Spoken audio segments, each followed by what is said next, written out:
Locked On Podcast Network presents Locked On Sports Today. The latest edition of the Harbaugh Bowl was on full display on Monday night. Also, is it Zion or are the Pelicans just a bad basketball team, or maybe both? And no, the Chiefs are not the best team in the NFL, despite their record.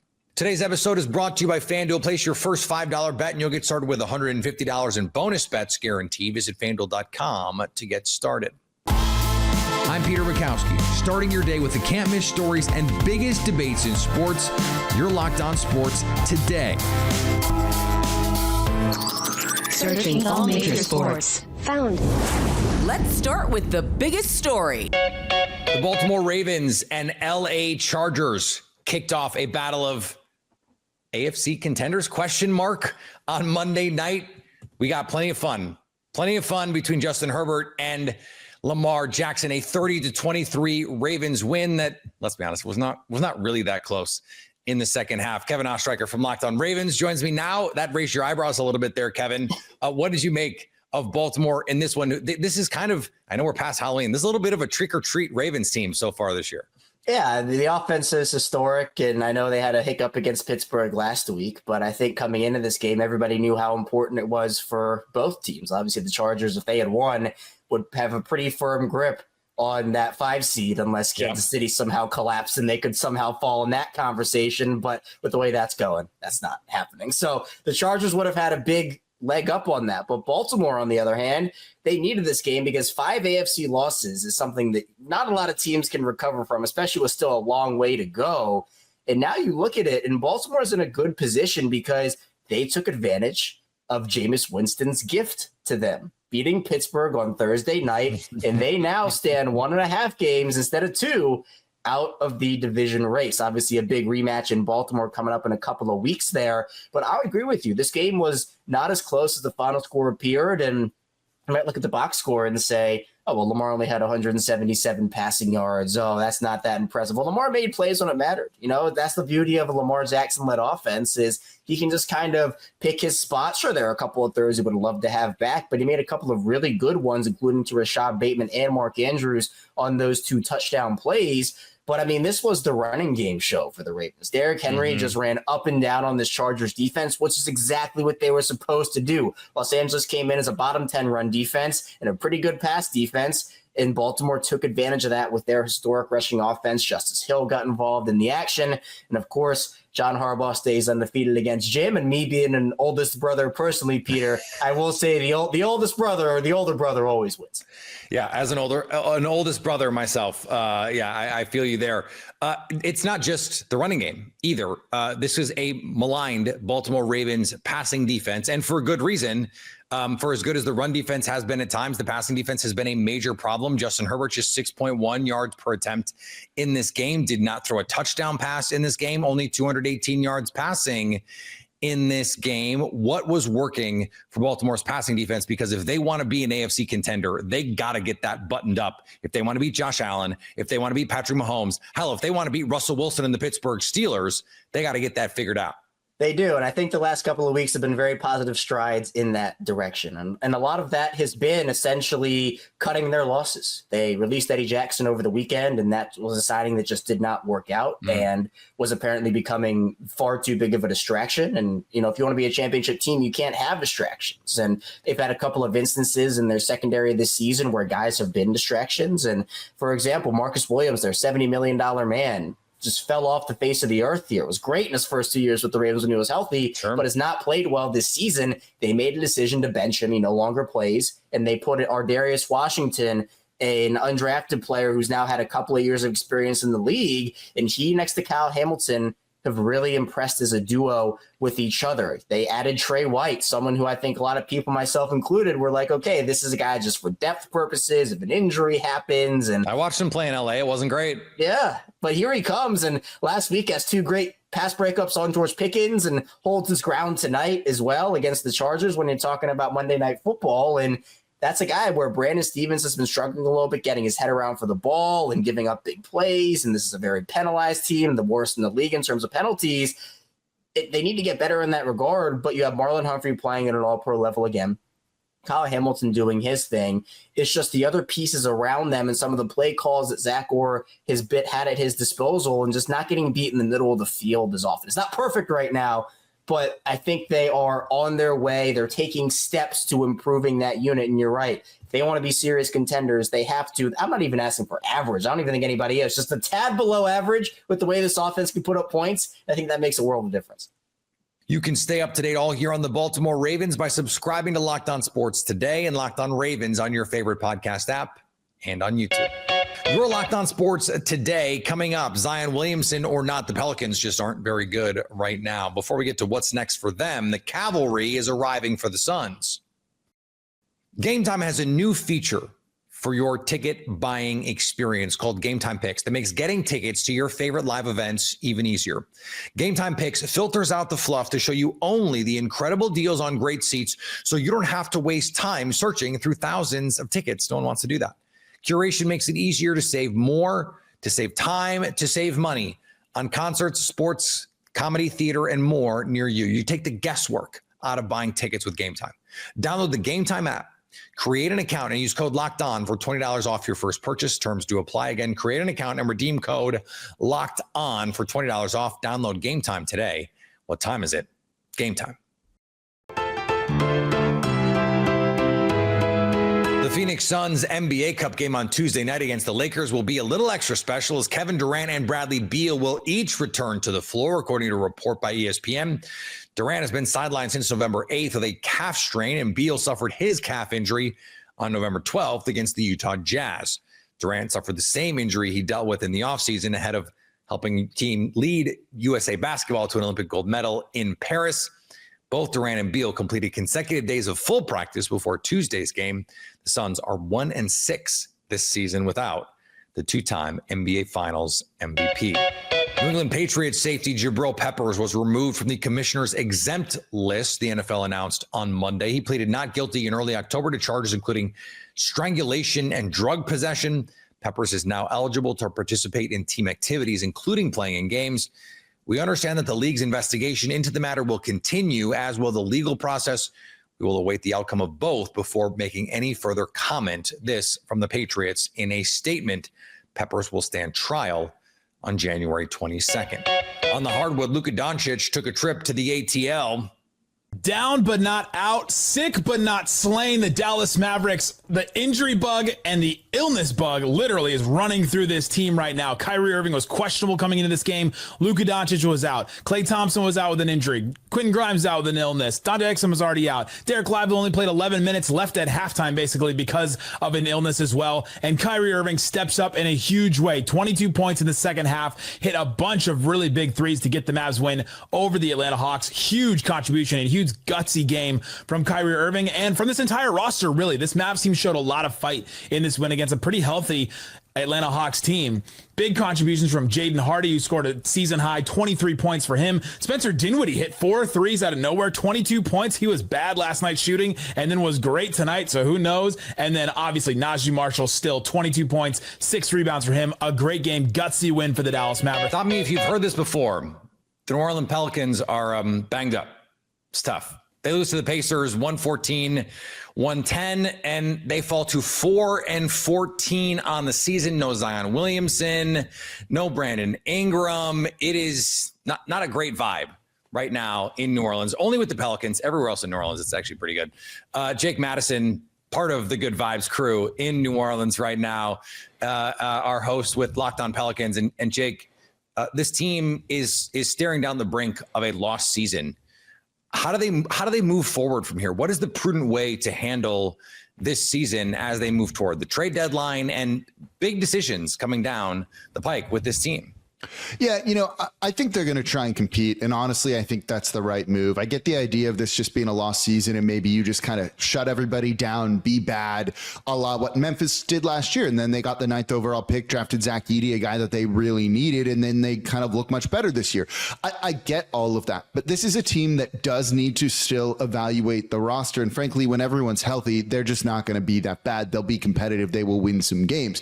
Now, they're 10 games under 500 after this loss to the Indiana Indiana Pacers. So honestly, the playoffs are probably out of reach, and even the play-in tournament might be a step too far for them. But you want to see if this group of guys, this core of DeJounte Murray, who they're getting back on Wednesday, who you traded for, Zion Williamson, when he comes back healthy, whenever that might be, Trey Murphy, who you just gave the extension to, you want to see how all of those guys fit. Was it as simple as just add a point guard to the team? And maybe it was. Look at what Elfrid Payton did after 900 days out of the NBA here with 21 assists the other night. You know, I think they've got to try and evaluate the team, and I think that there is their goal. So if they can just be competitive, you know, once everyone comes back healthy and they go, okay, this is actually what we can build around going into next season. This year wasn't what we want, but we know we're on the right path. We're on the right direction. That's pretty important for at least knowing where your franchise is heading, I think. Okay. I understand that perspective, but you also have some talented players on this roster. CJ McCollum might have some value to certain other teams. We know what the rumors around Brandon Ingram have been for a year at least, right, Jake? Yeah. So you want to see what this core can be, but are you doing that at the cost of the potential health of the future of this franchise just to see? So you make the best point of bringing up those two names, Brandon Ingram and CJ McCollum here. This team is in the luxury tax. If things go as they are, they're not going to stay in the luxury tax, and they're going to make a salary dump move to escape all of that. And that likely is Brandon Ingram or CJ McCollum. So or if maybe you both. know, or maybe both, yeah. So if you know those guys aren't going to be on the team next year, and it's likely that they're not, let's say, what's there to evaluate with them, right? Shouldn't it be better just to shut it down at that point and just keep everyone you have under contract going forward? That's the flip side of this. And then get into the capture the flag draft here, or I forget what the one for Ace Bailey is, but there's a good one out there too. That's a hashtag for it. Like there is prudence towards being bad, getting a better draft pick and getting that guy on a cheap cost controlled deal, which matters in the NBA, especially for a small market team like New Orleans. The problem is, how do you be that bad? When Zion's back, they're going to win games. When DeJounte Murray comes back, I think he's going to have a pretty outsized impact on this roster. I don't know if there's really something you can do other than just some kind of trade to dump one of those two guys. But look, if they could have traded Brandon Ingram, they would have traded Brandon Ingram, right? CJ McCollum is aging. He's had a couple of injury-plagued years, making $30+ million. Does he have that much value around the league? And I'm not sure that he does. So it does make some of those moves to just outright make you bad a little bit more difficult to pull off, I think. We have gone 4 minutes into this conversation and not really touched on Zion Williamson. There have been moments over the last few years where you go, hey, in shape, looks great, looks like when he is healthy and playing well, man, there aren't that many more fun players to watch in the NBA, and not just more fun players to watch, more impactful players, better players. He's really, really good when he is healthy and engaged. I don't even know what the question is, Jake, but that's where the sentence ends, because I don't even know what else to do with him at this point. I'm not sure that the Pelicans do, and this is why my show on Monday was titled WTF is going on with Zion Williamson, because that's really how it feels like with this. They need to make a decision on him. All of the reporting was that he came into the season in really good shape. He did a lot of the correct things this offseason, and you just looked at him and you're like, oh, that dude's in good shape. And then he still has the hamstring injury. And this is the third or fourth hamstring injury that he has suffered at the NBA level here. So that is concerning. It's not that he came into the season in shape. It's that he did all the right things and that still wasn't enough. Yeah. And can you build a franchise around that? It's just always something, whether it's the injuries or just the bad press around him, right? That viral video of him with the tattoo where strong dad bod vibes from Zion Williamson. Look, you just can't have that come out. That speaks to your process of the people around you. He's splitting up from his agency, CAA. They're one of the most powerful, best agencies out there in sports. If you don't want to be with them and it's him dumping them, not the other way around, what does that say? You have every resource available to you from that organization and you want to leave there. There's some things wrong with the process, it feels like. And does that mean he'll ever really, truly put it together? Can you build a team around him with some of those big questions? Those are all completely valid right now. And I think the Pelicans are grappling with those. And unfortunately, it's in the middle of a season. You can stay up to date all year on the Zion drama and the New Orleans Pelicans by subscribing to Locked On Sports Today and Locked On Pelicans on your favorite podcast app and on YouTube. Coming up, the Chiefs are not the best team in the NFL. Get ready to tackle the stretch run in the NFL with FanDuel, America's #1 sports book, because right now new customers can bet $5 and get $150 in bonus bets if you win. The FanDuel Sportsbook app gives you everything you need to place live bets on the NFL all in one place. So when you get a hunch in the middle of the game, you can check out the latest stats, view live play-by-play, and so much more on the same page where you place your bets. Just visit FanDuel.com to join today. You'll get started with $150 in bonus bets if you win that first $5 bet. And that winning $5 bet could be on some NBA Cup action on Tuesday, maybe, who knows. With the return of their stars, the Phoenix Suns are favored over the LA Lakers tonight. FanDuel likes the Suns by 3. That's FanDuel.com. Never waste a hunch and make every moment more with FanDuel, an official sportsbook partner of the NFL. The Kansas City Chiefs have the best record in the NFL, so that means they're the best team in the NFL, right? Wrong, as Julian Council tells Tony Wiggins on a recent Locked On NFL. No, and honestly, like, Kansas City's offense was not an issue yesterday. They didn't punt the ball until there was 7:01 left in the game. So it's not like the Panthers were getting key stops, but the Chiefs are only 2 for 5 in the red zone. Now, Carolina was 2 for 6. They moved the ball up and down the field all day long on KC. They also only punted 2 times in that game. And if they just make it, I mean, there's a minute 46 left. Like, we all knew what was going to happen. We all knew Patrick Mahomes was going to take him down the field and go out there and tie it. And here in Carolina, they're just looking for moral victories. And the fact that Bryce Young played that well against the Steaks Spagnuolo defense is all that really anyone in Carolina cares about. But I tweeted out after the game, Chiefs got away with it again. Like, they keep getting away with it. And I bring up point differential every week. They are now 11th in the NFL. But yet they're sitting here at 10-1. Look at them. Look at the Lions. Look at them. Look at the Eagles. Look at them. Look at Buffalo, who already beat them, and tell me with a straight face you think Kansas City is a better team. Like, they're not. Like, they may be 10-1. They're not that good. Bill Parcells, you are what your record says you are. I know. I understand it. It's going to catch up to them in the playoffs, and they damn sure better hope they get that first-round bye, because they don't. Super Bowl wildcard weekend, probably going to be walking out of Arrowhead Stadium for loss the way they're going. The Kansas City Chiefs have not played like the best team in the league all season. In fact, at no point have I watched the Chiefs and thought, there they are. There's the best team in football. And yet, they're the 2-time defending champion. They have the best football player walking planet Earth in Patrick Mahomes, although he hasn't even played like a top 5 quarterback this year. I think you could make the case he hasn't played like a top 10 quarterback this year. All of that's true. And all that was true last year. And all that was true the year before. And they won the Super Bowl. So what am I supposed to do with that? This is not college football where you have to be number 1 at the end of the year. And that's the old college football season. Now, at least they let the guys play and decide on the field who the best team is. This is not a beauty contest. This is not a popularity contest. We're not voting for homecoming king and queen. This is the Super Bowl. If I'm going to pick a team to win the Super Bowl, I'll probably pick the Lions. Frankly, that'd probably be the first team I would pick. But then I pick the Chiefs. And if I'm going to like bet my mortgage on it, I'm going to pick the Chiefs. I'm going to pick Patrick Mahomes. I'm going to pick Andy Reid. And finally, rush hour traffic's the worst, right? Okay, you know what's actually worse, though? Parade traffic. That's probably an understatement for the Utah Hockey Club. The club said players were forced to walk to their game against the Maple Leafs after their bus got stuck in Toronto traffic Sunday night. Several city streets have been closed during the day for an annual Santa Claus parade. By the way, it's still November, right? Yeah, okay.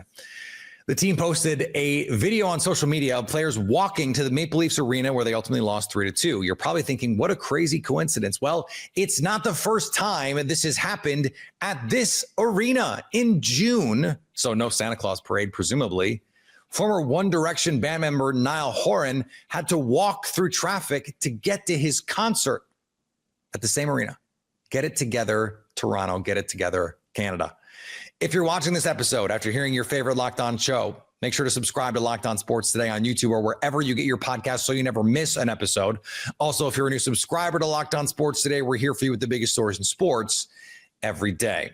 Coming up on the next Locked On Sports Today, what have we learned from this early part of the NBA season? So at least until tomorrow, stay locked on sports today. Locked On Podcast Network presents Locked On Sports Today. Go to our video on demand. Click on sports at the top of your screen. There, you'll find past episodes of Locked On Sports Today, plus other Locked On shows on demand.